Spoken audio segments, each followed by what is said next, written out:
Hello, I'm Jenny from the A to Z of Emotional Health online library, and I'm here with Jay as part of the conversations that I'm having with guys about emotional health and whether they feel that it's okay for guys to voice their feelings, to talk about their emotions. So, Jay, can I kind of put that question over to you, please? Yes. I think probably it is easier now for men to express their emotions than it used to be. Okay. But I'm not sure, in my experience, if that's because I'm older or because it's more culturally acceptable. My slight background in that is I come from Northern Ireland, where you don't have emotions in Northern Ireland. They don't exist. Really? Certainly not for men. So, right. Wow. and my father died when I was young, so I would sort of struggle maybe to express masculine emotions, as it were, because I had no role model to do so with. Yeah. So even as I get older, I'm prone to appropriating a male role model here and there. And I'm very aware of doing it now. I never used to be. But I think now, as I've got older, I'm more able to express my emotions just really through practice more than anything else. Being married also helps too. Okay, I'm delighted to hear that. There's several points you've made there, because one is the cultural impact, isn't it? Where I think, and I've really noticed that from a geographical point of view. So I had a conversation with someone who came from the west coast of Scotland, and he actually said, west coast of Scotland, men don't talk about emotions. And you're saying the same thing in Northern Ireland. So I think that's really, really, it's a real, it's an interesting point, because in my experience, if we try and suppress and shut down our emotions, they kind of come back up with a vengeance. Well, yes. The more you squash something, the more likely they are to pop at some point. And we're living in a really emotionally reactive world. So one of my kind of like big soapbox things, I guess, is actually how can we enable people to have an emotional voice so that we stop living in such an emotionally reactive way? Because sometimes that's quite damaging. We see people reacting in ways that really hurt both others and themselves. So that's kind of one point, is the geography, I guess, the cultural attitude.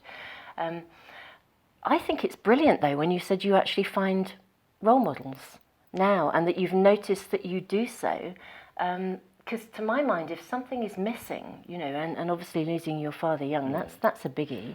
But that's not something I figured out until I was probably nearly 30, that I would do that. Right. And I think actually as well, I found it out more, and my wife started commenting on it as well. Okay.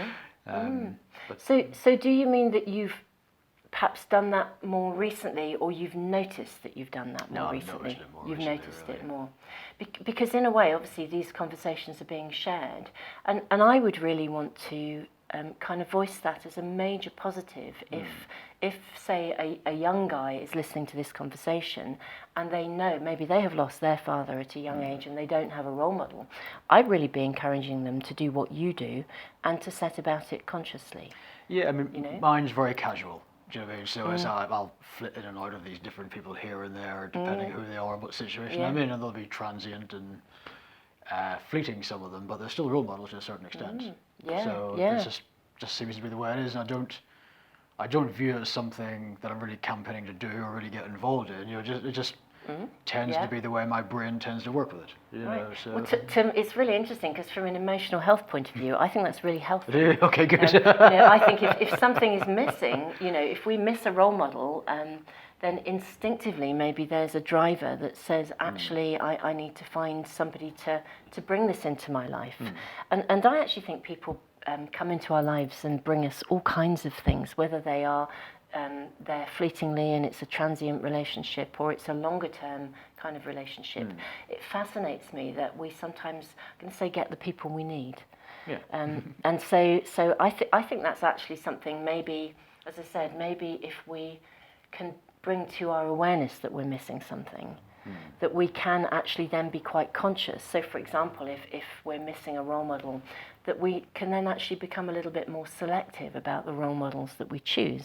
I mean, we hear about people getting in with the wrong crowd, or being drawn to something because something's missing, and they attach to the wrong kind of person due to a kind of an undercurrent, or an unconscious need is perhaps the way of saying it. If we're conscious of the need, we can make a far more selective better choice choice, and make a much better choice. Absolutely. So I kind of think you've kind of contributed something really helpful here. So thank you for that. I mean, is there anything else you would like to say kind of about emotions and about guys speaking and being able to speak? I think it's a really offensive thing done to men when they're talking about emotions, is being told to man up, which basically means saying suppress your emotions and shut up. It's basically what it's being told to do. And if you said that to a female, that would be a horrible thing to do. You'd be, you know, stop being so female. It's like, beg your pardon, you know. And basically being told to man up is basically ask you not to be a human being. Right, thank you. And do you know, I really thank you for that, because do you know, in the conversations I've been having, do you know, almost every guy has actually acknowledged that, that somewhere along the line, whether it's as a child or as they've grown up, they've kind of been told to man up, not to be a wuss, not to be a woman. And yet, simultaneously, they're being told you should share your feelings. It's not good to bottle up your emotions. Yeah, and yet, both ways. Absolutely. What a paradox of conflict in messages. And you know, I agree to use that word cruelty. I think you're right, because we're saying please don't be human, because we are alive, feeling human beings. Life is not an intellectual concept. Yeah. Also. It's only a cultural thing when people are told to do that. It's nothing to do with actual experience or actual that person's choice. It's more to do with how the culture wants to have them express that, you know, which isn't fair. Yeah. Absolutely, I'm 100% with you, and I agree also. If that was if a woman was told that, we would see that as a form of oppression. And yet, and in fact, actually, obviously, to be fair, if we do get told that, and sometimes women do, we're kind of told to shut up and not be so emotional. But we experience that as almost like an issue of feminism. We don't see it as an issue of humanism.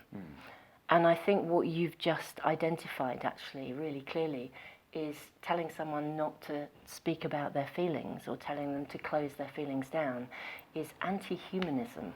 It's really not okay. I would certainly tend to agree. Yeah. We see a lot of people, in my profession, we see a lot of people that we talk to them on a one-to-one basis, and we find that a lot of men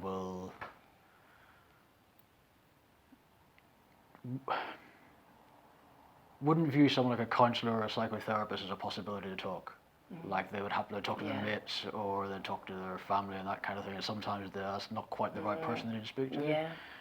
But it's really interesting that it's really hard to get men to even acknowledge the fact that maybe I do need to speak to someone about this for a bit, even if it's just for one go. And a lot of the time, we're not pushing towards it, sounds a bit strong. We would suggest it at semi-regular intervals we think would be beneficial towards them. I'm hearing that you have the subtle approach, but actually it's lovely that as a professional person, I should just say, because we haven't actually introduced you, you are an osteopath. So, but I think, and I just wanted to let anyone, you know, listening to this know that. I think it's really interesting because actually you don't just treat the physical body, you are actually treating the whole human being, because you're talking to them about their feel. That's part of it. So. Absolutely. So, which again shows that our jobs are not as restricted as you know, any people job is about the whole human being, and which comes back again to acknowledging us in our entirety, emotions as well. Absolutely. Jay, thank you ever so much. I think you've raised some really brilliant points, so thank you. I hope it's useful. Cheers.